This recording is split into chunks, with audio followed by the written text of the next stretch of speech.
los bendiga. Bienvenidos a nuestro culto dominical a través de estos medios virtuales. Gracias por estar conectados. Los que aún todavía no se han podido acercar a nuestra iglesia, a nuestros cultos dominicales, pero siguen día a día, domingo tras domingo, conectados entre semana a través de nuestros altares familiares. Dios los bendiga. ¿Qué tal si nos ayudas a compartir este link con otras personas en tu perfil de Facebook? Si lo mandas como un mensaje de difusión por WhatsApp para que otras personas se puedan conectar. Si nos mandas un like o empiezas a escribir un gloria a Dios, bendiciones, hermanos, para saber que estás ahí conectados con nosotros. Hoy vamos a tener un culto especial, un culto donde el Señor va a hablar a cada una de nuestras vidas. ¿Y qué tal si abrimos nuestras Biblias? Ya sea que la tengas en físico, en tu celular, a través de medios digitales, en el libro de Salmos, capítulo 40. Libro de Salmos, capítulo 40, y vamos a leer los versículos del 1 al 5. Yo lo voy a leer en la Nueva Versión Internacional. Dice la palabra de Dios: puse en el Señor toda mi esperanza. Él se inclinó hacia mí y escuchó mi clamor. Me sacó de la fosa de la muerte, del lodo y del pantano. Puso mis pies sobre una roca y me plantó en terreno firme. Puso en mis labios un cántico nuevo, un himno de alabanza a nuestro Dios. Al ver esto, muchos tuvieron miedo y pusieron su confianza en el Señor. Dichoso el que pone su confianza en el Señor y no recurre a los idólatras, ni a los que adoran a dioses falsos. Muchas son, Señor mi Dios, las maravillas que tú has hecho. No es posible enumerar tus bondades en favor nuestro. Si quisiera anunciarlas y proclamarlas, sería más de lo que puedo contar. Hoy es un día especial para proclamar las maravillas de Dios, para darle gracias por todo su favor, porque pasó una semana y su mano de bendición estuvo con cada uno de nosotros. Quizás tuviste días un poco complejos, no tan buenos, o fueron muy buenos, pero el Señor siempre estuvo con cada uno de nosotros. Aún en esos momentos de dificultad, de angustia, su Espíritu Santo estuvo alrededor de nosotros. Así que tal si cierras tus ojos, si entramos en un momento de oración y le entregamos este culto a Dios. Señor, damos gracias en este día, en esta mañana, por tu amor, tu misericordia y tu fidelidad.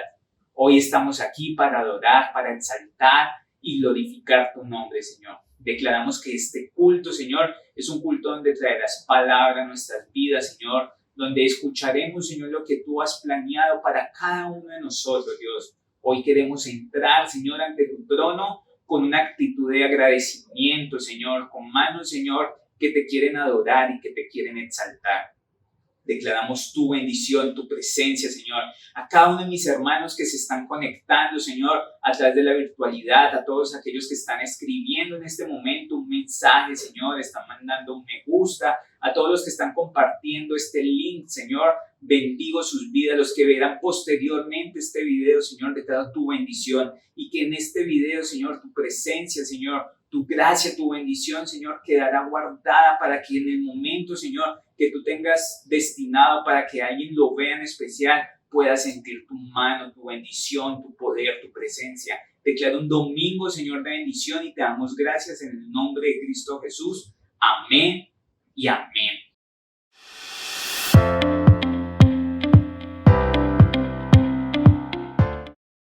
Hola, bienvenidos en este domingo tan especial en nuestra iglesia virtual que está enfocada para que pueda recibir la palabra del Señor con la misma temática que tenemos en la presencialidad. El día de hoy quiero predicarles acerca de un tema que le he llamado un final espectacular.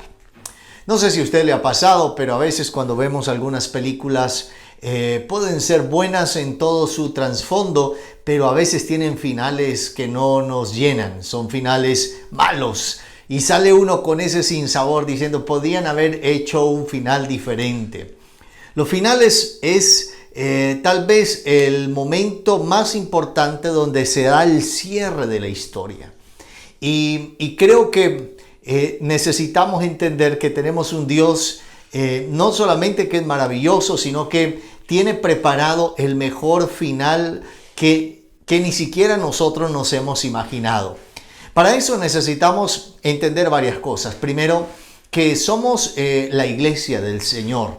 La palabra iglesia es el término eclesía, que era un término que Jesús usó para hablarle a su pueblo. Y este término era una palabra común que significaba asamblea de ciudadanos. Era el término de las antiguas ciudades-estado, donde la asamblea de ciudadanos tomaba decisiones de gobierno. Y Jesús le habla a Pedro y dice: sobre esta roca edificaré mi iglesia, mi eclesía, mi asamblea de ciudadanos. Hablando ahí, empieza a desarrollarse ese misterio revelado en un Nuevo Testamento llamado la iglesia. La iglesia que se va revelando hasta tal punto que se nos menciona en el cierre. O sea, no solamente somos creyentes, hijos de Dios, sino que somos su iglesia.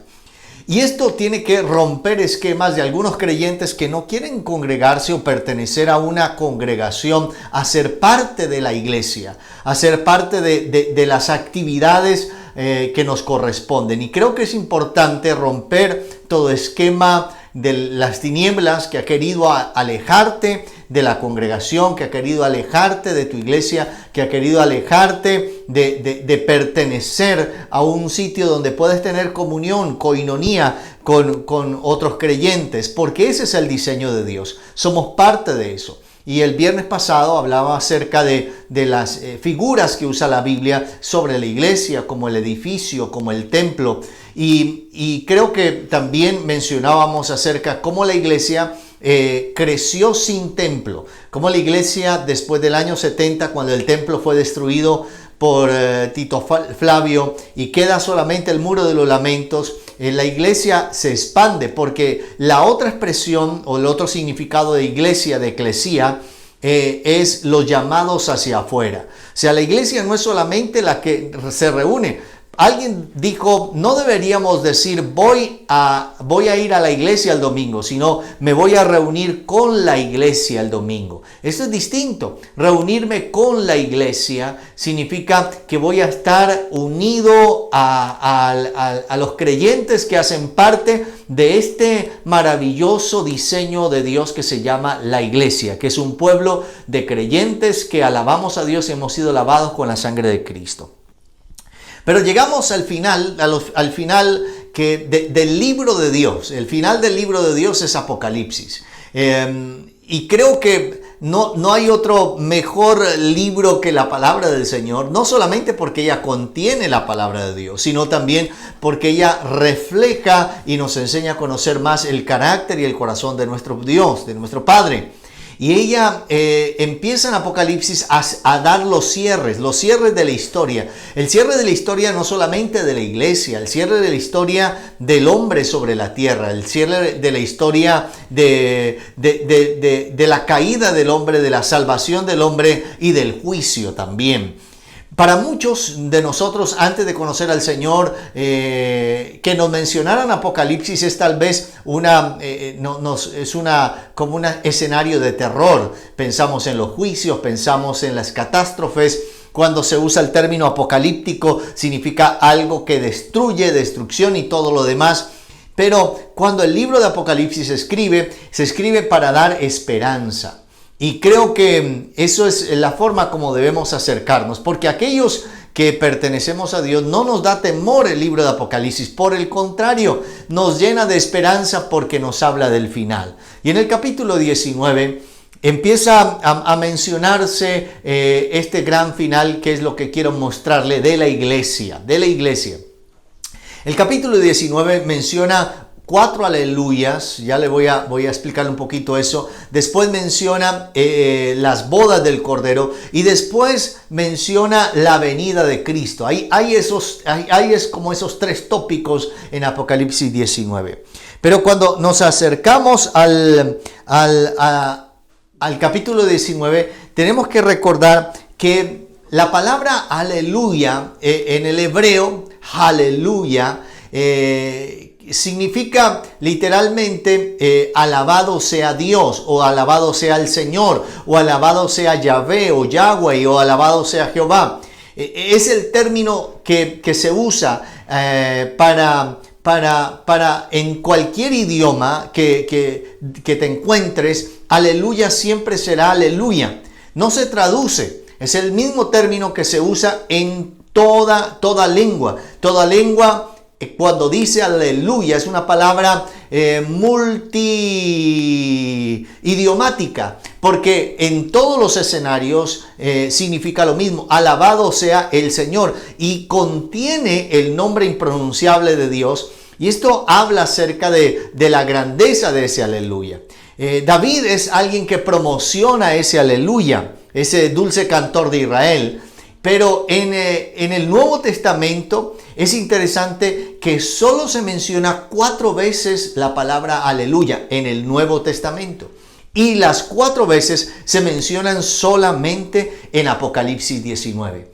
Significa que hay algo interesante en esos aleluyas. No me voy a quedar mucho tiempo allí, simplemente decirle que hay un aleluya, un alabado sea el Señor por la salvación. Hay un aleluya por la justicia de Dios que trae sobre la tierra y sus juicios. Hay un aleluya por la grandeza del Señor, y hay una aleluya por esa supremacía y gobierno de Dios. A eso se refiere esos aleluyas, al Dios que controla todo, al Dios que tiene el control de todo. Ahora, Apocalipsis 19, versículo 6 en adelante dice: y oí como la voz de una gran multitud, como el estruendo de muchas aguas, y como la voz de grandes truenos que decía: aleluya, porque el Señor nuestro Dios Todopoderoso reina.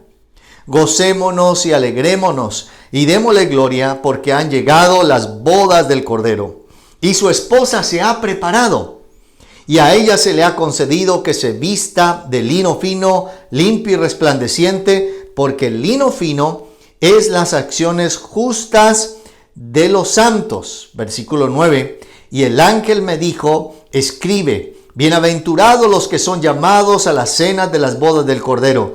Y me dijo: estas son palabras verdaderas de Dios. Hay 3 cosas que necesitamos entender. Primero, que hay una ceremonia. Hay una boda que nos está esperando. Y es una boda sobrenatural. ¿Y por qué el Señor relaciona la iglesia con una novia? Y Él se relaciona con el novio, con un matrimonio.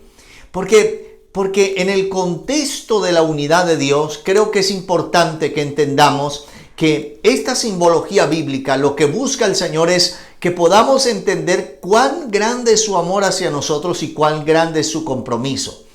En las bodas hebreas habían 3 tiempos: el tiempo legal, el tiempo de la venida del novio y el tiempo de la fiesta. El tiempo legal era el tiempo donde el novio escogía a la novia. Era el tiempo donde se hacían los acuerdos prenupciales. Era el tiempo donde el novio hablaba con su padre, le decía: me gusta esta joven que está de la familia tal, y habían unas interacciones interesantes, pero la novia era excluida de las conversaciones que el padre de la novia y el padre del novio tenían. Y llegaban allí a esos acuerdos para entregar la dote, ¿no? Para entregar la dote que era lo que se le entregaba a la familia de la novia como garantía.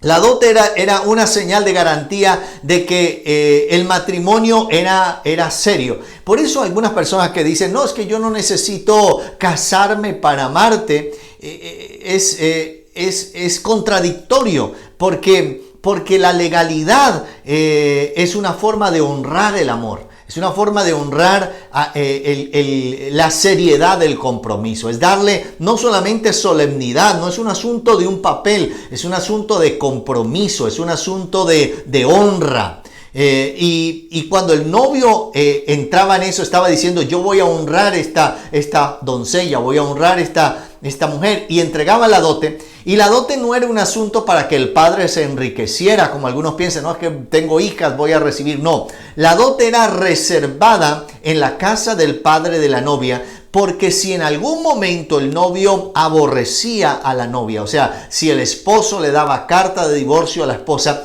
la dote le serviría a ella como garantía para continuar su sostenimiento. Significa que la dote era la garantía de que el asunto era legal. Y creo que esto es importante porque en el contexto de la relación de Cristo y la iglesia, cuando el Señor viene por primera vez, Él entregó la dote no al diablo, no, Él entregó su vida para el perdón de nuestros pecados. Entregó la dote al Padre para decir, la he comprado con precio de sangre. O sea, la iglesia es el pueblo de Dios que hemos sido comprados. La dote fue entregada, por eso dice que nos ha dado las arras de nuestra herencia. Y hemos sido sellados con el Espíritu Santo. Así que es importante entender que la boda tenía un asunto legal, pero también tenía la venida del novio. Significa que la fiesta comenzaba en la casa del novio. De eso les he hablado en otras ocasiones. Y la fiesta que tenía una duración de 7 días, generalmente las bodas hebreas duraban 7 días. Imagínense un momento esto. Era invitado a la boda, y cuando era invitado a la boda, pues el novio tenía que garantizar 7 días de comida, de almuerzo, de desayuno, de cena, de vino, de celebración, de música. No era un asunto de una noche, de unas horas, era un asunto de días. Y esto habla de las ceremonias tan importantes que tenían y comenzaban generalmente los martes o miércoles en la semana. Ahora, cuando entendemos eso, que tenemos una ceremonia, esta ceremonia es una ceremonia que se celebrará en el cielo. Y el texto nos habla de que esta boda trae emoción y alegría. Por eso dice el versículo 7, gocémonos y alegrémonos y démosle gloria, porque han llegado las bodas del Cordero. O sea, eso es un asunto de emoción. Si tú no te emocionas por participar en las bodas tuyas, mías, en las bodas con la unidad con Cristo, no es unas bodas que impliquen nada distinto a estar con Él, nada distinto al ser legalmente constituido. Nosotros no entendemos como iglesia cuál es nuestra posición en el reino de Dios. La Biblia nos habla que estamos sentados juntamente con Cristo en lugares celestiales. Significa que la iglesia tiene un papel y una posición en el reino celestial. Significa que hay una nobleza, hay un linaje que Dios le ha entregado a la iglesia, que el mundo espiritual entiende y conoce, y que nosotros necesitamos valorar como iglesia del Cordero. Debe haber emoción de estar con Él, emoción de amarlo, emoción de verlo, emoción de caminar con Él, emoción de disfrutar su compañía, porque Él es nuestro amado, Él es nuestro creador, Él es nuestro Padre, Él es nuestro amigo, Él es todo. Cuando la iglesia se enamora de Cristo, cuando la iglesia no pierde su primer amor. Por eso el reclamo de Jesús a la iglesia de Éfeso: pero tengo contra ti que has perdido tu primer amor. Por tanto, arrepiéntete y haz las primeras cosas. Significa que ya no me amas como antes me amabas, ya no me valoras como antes lo hacías. Y creo que como iglesia necesitamos entender que tenemos una responsabilidad, y necesitamos mantener el fuego del primer amor hacia Dios. Dios primero, y lo demás que puede esperar. Dios primero. Eso debe ser nuestra prioridad como la iglesia del Cordero. Así que no solamente en esta boda trae emoción, sino que esta boda también trae una preparación. Y dice, y su esposa se ha preparado. Esta palabra es interesante porque el decir que la esposa se ha preparado es que la esposa ya está lista, dice la traducción lenguaje actual. La esposa se ha preparado o la esposa ya está lista. Y debo entender cuáles son mis tiempos como iglesia. Nosotros estamos en la preparación para estar allí, pero hay algo interesante. ¿Por qué? Porque esa preparación y ese alistamiento no es un asunto de esfuerzo humano, es un asunto de operación sobrenatural del Espíritu Santo. Significa que el Espíritu Santo es quien nos prepara para presentarnos ante el Señor como una iglesia sin mancha y sin arruga. Y dice, y ella se le ha concedido que se vista. Esa palabra, a ella se le ha concedido que se vista. En la traducción lenguaje actual dice, Dios la ha vestido. O sea, significa que es la ropa que es colocada por el novio. Es la ropa que que compra. Generalmente, años atrás, era común que el novio comprara el vestido de la novia. Y era importante eso porque representaba la entrada de la novia. Ninguna novia va a entrar a su ceremonia mal vestida o mal arreglada. Sería mal visto que una novia entrara en blue jeans rotos o tal vez con una blusa sencillamente de tiritas. No es el escenario. La novia tiene que tener en toda cultura una entrada maravillosa porque es la protagonista de la historia. Y creo que nosotros en ese entendimiento necesitamos comprender que el Señor nos viste, el Señor nos coloca con vestiduras limpias, lavadas, entregadas por Él. Generalmente en muchas bodas en la antigüedad, en el pueblo judío, cuando se invitaba a una boda, el padre del novio no solamente le enviaba las invitaciones, sino que también le enviaba el vestido. Le enviaba la ropa, o sea, el sastre le mandaba a confeccionar para que las personas que entraran a esa boda estuvieran vestidas apropiadamente, porque eran invitados, eran testigos. Cuando nosotros entremos a nuestro final, al final espectacular que tendremos de nuestra historia, no importa cómo nos haya ido en la preparación, no importa si te ha tocado llorar, sufrir, si estás pasando un momento difícil, recuerda esto: tu final es espectacular, tu final y mi final va a ser extraordinario, y mi final no es la muerte, mi final es la eternidad con Él, mi final es estar con Él alabándole, mi final es disfrutar aquello que Él ha preparado para cada uno de nosotros. Y nosotros necesitamos tener entendimiento de esto. Así que no solamente necesitamos entender que hay una emoción y hay una preparación. Son las acciones justas, no para salvación, sino como para la manifestación de darle honra a Él. Es la forma como nosotros necesitamos vivir nuestra vida. Y lo tercero aquí es que esta boda y este final espectacular trae intimidad. Dice el versículo 9: y el ángel me dijo, escribe, bienaventurados los que son llamados a la cena de las bodas del Cordero. Y me dijo, estas son palabras verdaderas de Dios. Bienaventurados, felices, dichosos los que son llamados a la cena de las bodas del Cordero.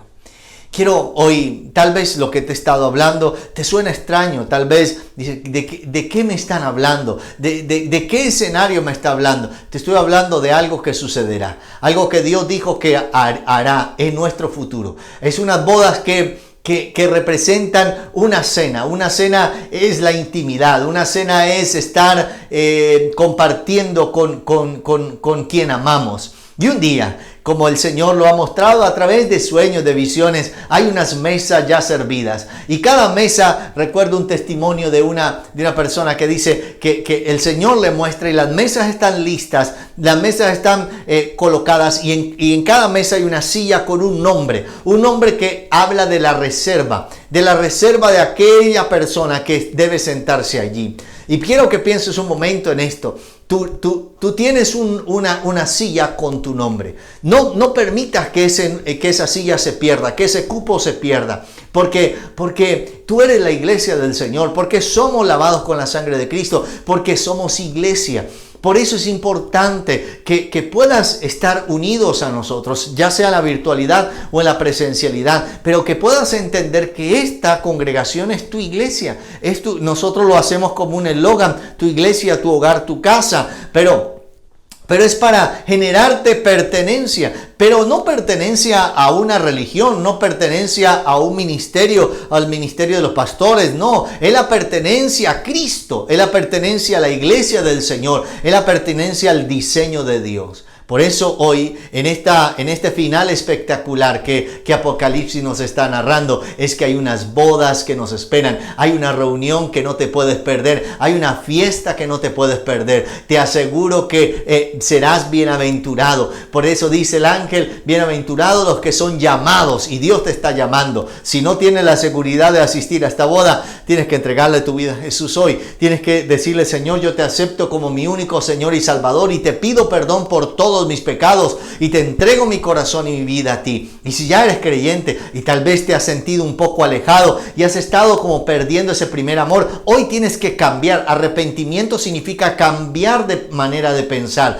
Vuélvete a Dios, vuélvete a Dios, vuélvete en amistad con Dios, como dice Job. Vuélvete en amistad con Dios y regresa a ese diseño. Dios no te ha desechado. Esto es importante que lo entiendas. El enemigo te ha querido decir que Dios te ha desechado, que ya no tienes oportunidad. Dios no te ha desechado. Dios tiene un plan contigo. Dios va a hacer algo extraordinario contigo. Dios te ha dicho que te ama con amor eterno. Y este es el momento que te levantes y tomes tu posición y dejes que el cielo te vista con el lino fino, limpio y resplandeciente. Vamos a orar. Padre, te damos gracias porque hemos sido llamados a tener un final espectacular. Hemos sido llamados a tener el final, Señor amado, que esperamos. El final, Señor, Padre amado, de estar contigo en las bodas. Gracias por tu bendición, gracias por tu guía, gracias por tu ayuda, gracias porque tú tienes cuidado de nosotros. Te alabamos y te bendecimos, te damos honor y gloria a ti, Señor, en el nombre precioso y maravilloso de Jesús. Amén y amén. Bendiciones. Un abrazo para toda tu familia. Espero que sigas conectado semanalmente con nuestros altares familiares. No te desconectes, tenemos una información importante para ti. Bendiciones.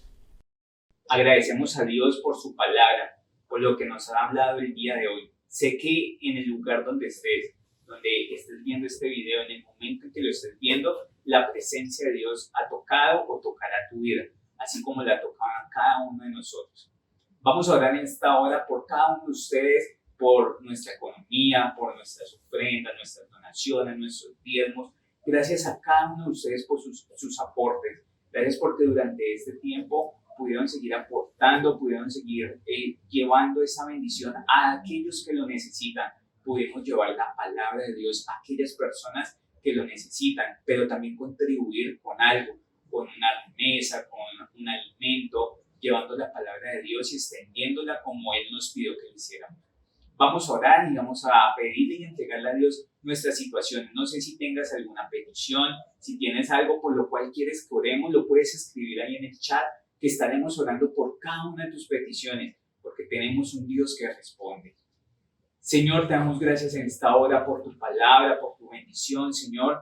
Nos presentamos delante de ti, Señor, a traer cada una de nuestras ofrendas, nuestros diezmos, nuestras donaciones, Señor, nuestras siembras, nuestras semillas. Gracias por ser tan bueno, por ser tan fiel y tan misericordioso, Señor. Hoy queremos, Señor, levantar nuestras manos en señal de agradecimiento por tu amor y tu fidelidad eterna, Señor.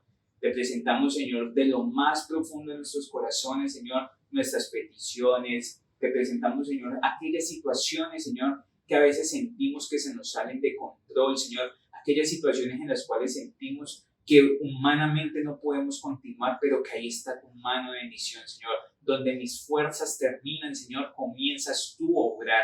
Te entrego las peticiones de mis hermanos, de mis hermanas, todos aquellos que han escrito su petición, que han enviado una petición pidiendo oración por algo en especial, por salud, Señor, por un empleo, por la familia, Señor, por algo en específico, por el estudio, Señor, por una provisión económica. Te pido, Señor, que seas tú mirando a cada uno de mis hermanos, Señor, y de acuerdo a tu voluntad, Señor, seas concediendo las peticiones del corazón de cada uno de ellos, Señor. Te presentamos, Señor, en esta hora nuestras ofrendas, nuestras semillas, Señor, y ayúdanos, Señor, para poder seguir sembrando de manera alegre, Señor, para poder continuar, Señor, expandiendo el Evangelio, Señor, y llevando a aquellos que necesitan, Señor, no solo una palabra de aliento, sino también alimento, comida, Señor. Bendigo la vida de cada uno de mis hermanos y te doy gracias en el nombre de Cristo Jesús. Amén y amén. Recuerda que después de esto sigue nuestra escuela dominical, nuestro culto infantil, para que no te despegues, para que llames a tus hijos, llames a tus sobrinos, a tus primitos y todos estén conectados y podamos aprender cada vez más de la palabra de Dios. Que Dios los bendiga, nos vemos el próximo domingo.